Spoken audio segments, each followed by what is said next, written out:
Today, let's paint the air. Can we really paint air? When we change the air in a painting, we change how people look at the painting. We change how the painting overall feels. I'm going to show you how to paint atmosphere and how atmosphere can completely change the mood of a painting. It can also completely change the mood of a person. And it can change the way somebody looks and views your paintings. Atmosphere is one of the most overlooked tools in the artist's toolbox. It's a powerful tool. I'm pastelist Avon Waters, and welcome back to my channel. My channel is dedicated to helping other artists not make some of the same mistakes I did. You're still going to struggle, you're still going to have some pain, but at least with my tutorials, you may not make some of the mistakes and go through some of the pain I had to. You'll get your own paint. I'm going to start with this painting. I found this painting in a stack of old paintings. It must be 6 to 8 years old. I've been painting pastel for the last 10 years, and somewhere along the way, I painted this. So I'm going to take this painting. It feels like a sunny day right now. It has the mood of brightness. It's got open air and calm. The light is clear, the colors are bright, the air feels dry and crisp and still. Creating a sunny day is all about cool shadows, warm highlights. Sometimes it's the sharp edges between light and shadow. Atmosphere sets the mood. When the sun is shining, some people feel energized and happy. When it's raining or cloudy, other times people feel quiet. They feel reflective. Some even feel sad on rainy days. I go out and paint with a bunch of guys a couple times a week, sometime in the summer. And I'm the only one that when it's cloudy or all rainy or misty, I'm the only one that goes, "Oh, it's a great day." Everybody else is like, "Oh, it's not that good of a day." I love cloudy, rainy days. They're my thing. The thing you have to understand is atmosphere is just air. It's chemicals, it's gases we can't see. So the question becomes, how do we paint air? I like to say I paint the air around a thing rather than the thing itself. By focusing on the spaces and the light in between objects and controlling the sharp edges and the dull edges and the fuzzy edges, I create moods that I don't get on sunny day paintings. Distant trees dissolve into a haze. The atmosphere has its own perspective. We paint air by understanding how moisture and particles change the light. The more air between us and an object, the softer it becomes.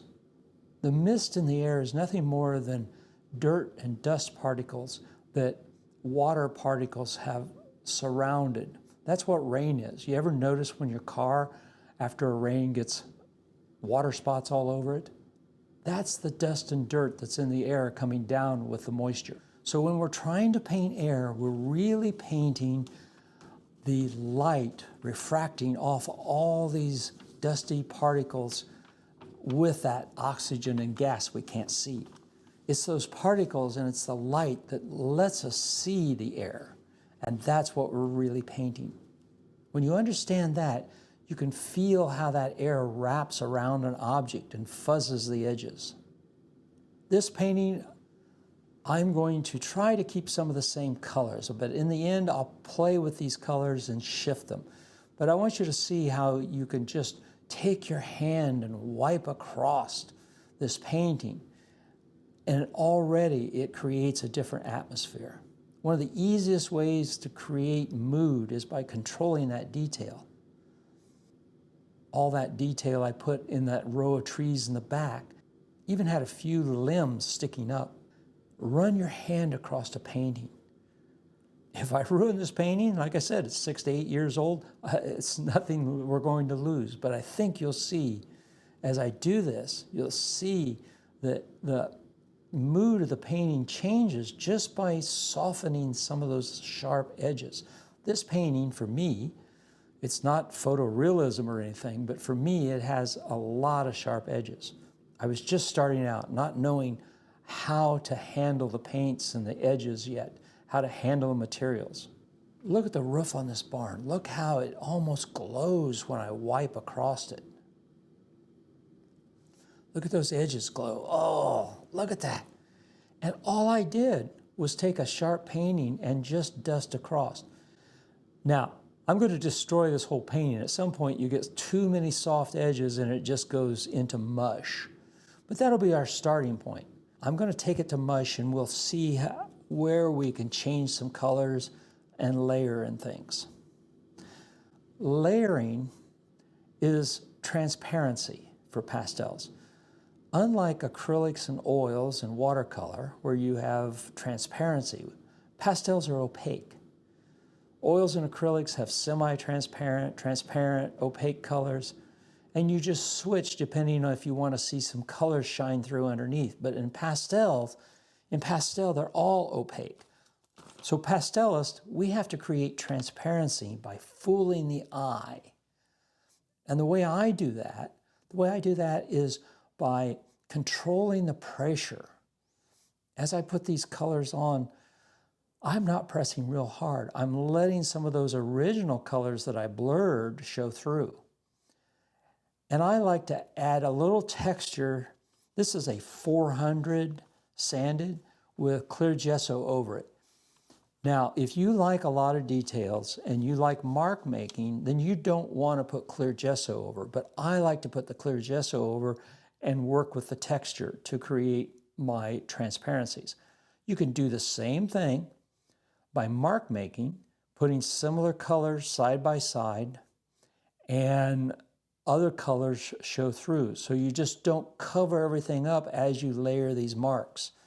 So if you prefer that, then just a sanded or a regular pastel paper and mark making will create the transparency that I'm getting here by rubbing my hand and controlling the pressure of these pastels. Look at some of these areas here. Look how now they're changing. Look at that tree line in the back. That tree line in the back, think about it. In a sunny day, the tree lines sometimes, when the light's kind of coming from behind or from the side, the tree lines become very dark against a light sky and against a meadow or water in the foreground. That's what that sunny day picture we started with had. Now I'm blurring those edges. I'm trying to make the sky and the top of those trees kind of blend together because there's more mist.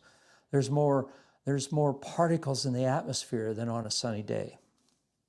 Remember, atmosphere isn't about painting objects. It's about painting the space between them and around them and thinking about how that air and that moisture and how that light refracts and creates softer edges. By softening my edges, I'm going to have to go back in here, and I'll try to do that at the end and show you how just a few little sharp edges can focus the viewer's eye to one particular part. This painting started out with lots of sharp edges, lots of detail for me. For others, it would still be not close to the realism that they like, but that's okay. We're talking about trying to control some of these edges to create mood. Put a little yellow in there. Even though it's a cloudy day, you can brighten some of these areas up and create some contrast. It still appears something different than a sunny day. And we've softened a lot of these edges. I just couldn't take that red barn any longer. I was out painting and with a group of people doing plein air, and I ran across this barn that was plum colored. So I wanted to try that. So I think from this you can get a good sense of how just by controlling the edges and putting just a few sharp areas in and making that moisture in the air and the particles kind of work for you to fuzz some of the edges, you create a different mood. We could change colors and create a different mood. I hope you got something out of that. If you're liking the content of these videos, please hit the like button and subscribe. There's more to do on this painting, but I think that you get the idea. All right, everybody, I'll have something else for you next time. So happy painting, everybody. Take care and try this out. Even if you have a throwaway stacked, try it out. Have fun. Bye-bye.